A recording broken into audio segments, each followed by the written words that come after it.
and welcome to Add More Zest. It's Rebecca, also known as 4Kids at 147.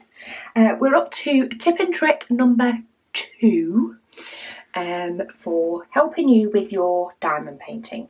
Now, this tip is not mine originally. It's not something I thought of. I don't know who did come up with it originally, but I have heard it about. And it is in relation to trays. So there are many trays that you can get. We've got the green boat that comes with many kits. We've got the white tray with a spout. Some of them come with, some of them without, so that one doesn't have a spout. Clear one that comes with some kits. You can get big ones, or you can get the likes of 3D printed ones, like the ones that we sell in our shop.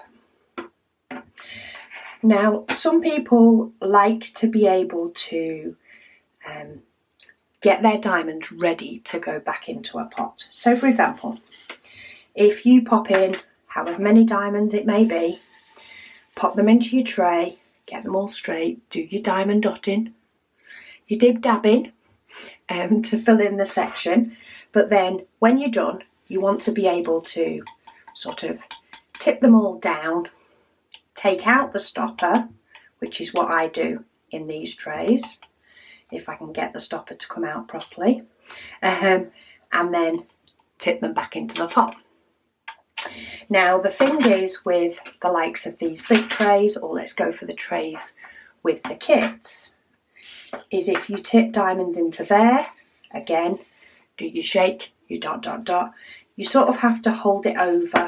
Ooh, try not to drop the tray, to tip them all in. And some people like to be able to have the option of a stopper in one of these trays. And the genius idea that somebody came up with was using one of these squishies. So these often come with some kits, not with all, but they come with some to go over your standard pink pen to make it a little bit easier to grip. But what you can do is if you cut off one of the little bobbly sections, so you're cutting off one section, and then they used it to create themselves a mini stopper, which stop the diamonds shooting out the end.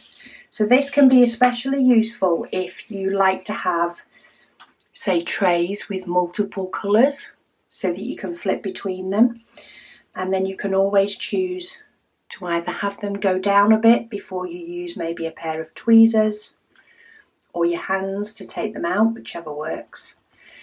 Some people just like to do it so that when they're moving their tray about, you know, if they are doing multi, for example, you may pull a tray over, put a few diamonds on, move the tray out the way. It can stop any of those diamonds escaping out of the end, and it's quite simple and easy to do, and it just pulls out.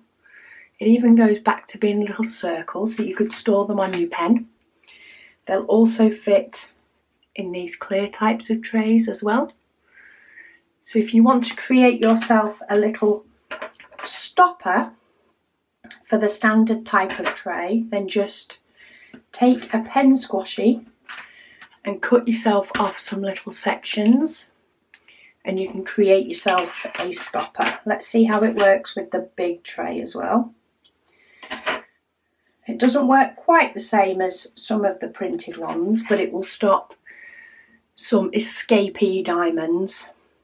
You're probably better on the big tray putting it upright rather than sidewards, or maybe using a 2 or a 3 section so that you've got something to grip to take it out, but it'll still give you a nice amount in the end. And then you get cute little ones in there. So it doesn't work with the green, only because they don't have that part, so you won't have the same problem with them.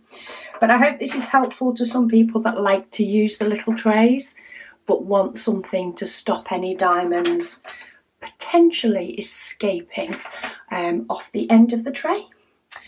And that is tip number 2. So thank you so much for watching, and I will speak to you all again soon.